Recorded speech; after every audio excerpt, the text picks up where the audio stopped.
It's Men's Health Week this week, and it's a really important topic to tap into because there is a huge discrepancy still between the societal acceptance of women speaking about emotions. It's a whole different issue when we get called hysterical, though. I digress. There's a societal discrepancy between women speaking about emotions or sharing emotions versus men speaking about emotions or sharing or showing emotions. And I can only speculate based on the things that I've read, the research, all of that. But generally it seems to be, and again, I'm going to be generalizing a lot in this video, not on purpose, but just for the sake, if it's for the sake of men's health and helping create a better environment for men to feel healthier mentally and emotionally and otherwise, then I'm willing to risk it. But there will be some generalizations in this video. But generally speaking, women have been raised more with the acceptance of being emotional creatures, more so than what men have experienced in their growing up. And obviously there's different circumstances and everything like that, but generally speaking, it seems to be more acceptable for women to be emotional than men. And it's also typically less normal for men to speak about emotions than women. Not that men don't, but again, there's still that discrepancy in what is normal and the normalization of that. So as far as the differences as well, the statistics there, men are more likely to be diagnosed with depression or die by suicide than women. In Australia, men are 3 times more likely to die by suicide than women. The US, it's 3.5 times more likely. UK women's rate is 1/3 of that of men dying by suicide. So there is quite a difference when you look at the statistics on that level of things. So when it comes to men's health and when there is a Men's Health Week, I feel like it's important to speak up about it because I have men in my life. I'm a human being, men are human beings, but some of my favorite men in my life are these sensitive ones that feel emotions and that show emotions even if they don't know what to do with it. But when I see or experience them not really know that they have a safe outlet to express their emotions or not really know what to do with that, it hurts because I want them to have that. It's just, that's on a personal level, that's where it is for me. But as far as well-being, it should be that way for all of us because we are all human beings, and the idea that men should be emotionless creatures doesn't do anything for us as a society. When you look at feminism, for example, true feminism for me, in my belief, is the balance, right? So we need that balance of masculine and feminine, and I'm talking about polarities, not necessarily gender or anything like that, but we need that balance of masculine and feminine. But when we tell men that, or when we send out the message that femininity is here to overrule masculinity, it creates a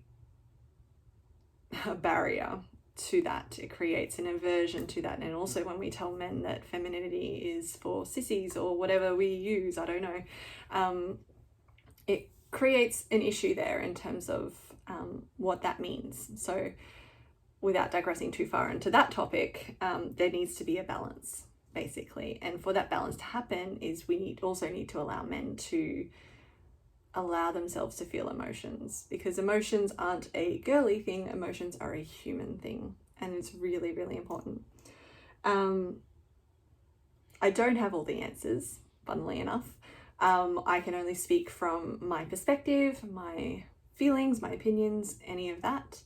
But as women, again, I'm generally speaking around gender norms here, but as women, I have a few ideas on how we can make sure that we create that safe space, or that accepting space. First of all, don't criticize if a man is upset or crying or showing emotion or feeling emotion. the worst thing we can do is, and this is in general for anyone, don't criticize someone for feeling that. They're human, they're allowed to. I think generally we should, and this is for women and men and everyone, generally we should retire the use of the phrase man up, because it doesn't mean anything. It just means that we're signaling that we should ignore feelings and just man up. And I hate that. So I feel like we should retire the use of that phrase. And as a woman or whoever speaking to a man, if you feel like that person is feeling something or going through something, it might be helpful to ask what's going on for you rather than demanding, what are you feeling? It's just a change in phrasing, but it creates much more of an open space and an open container to speak to it rather than going, what are you feeling? That can feel really confronting in general, but I imagine it might feel confronting for someone who is still trying to understand what they're feeling and still trying to understand what to do with that. So this could go for women speaking to men, but I feel like the more I speak, the more I feel like it's just people speaking to people. Try just checking in and going, what's going on for you? And then let them respond and let them unfold, because it will. And in general, I feel like there is the sense of creating more encouragement and acceptance for, I'm speaking about men because it's Men's Health Week, right? But in general, this is for everyone. Encouragement and acceptance for people to seek help. I am of the belief that everyone at some point in their lives, sometimes several points in their lives, should be in therapy. And it's not to say that there's something wrong with you and you need to go to therapy. It's more about, we don't need to do everything on our own, and we cannot possibly know all of the answers by default on our own. We learn by learning from others, by collating experience and wisdom and understanding, and having someone to be a sounding board and a mirror for us to unpack our shit, right?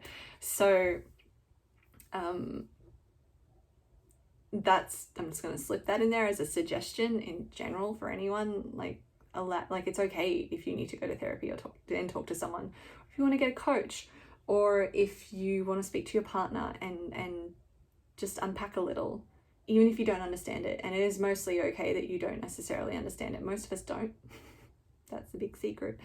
Most of us don't quite understand until we get to unpack it, and then we slowly have those realizations. So in Men's Health Week, I wanted to use this video to just bring up the conversation for starters, because there shouldn't be stigma attached around it, and yet there is.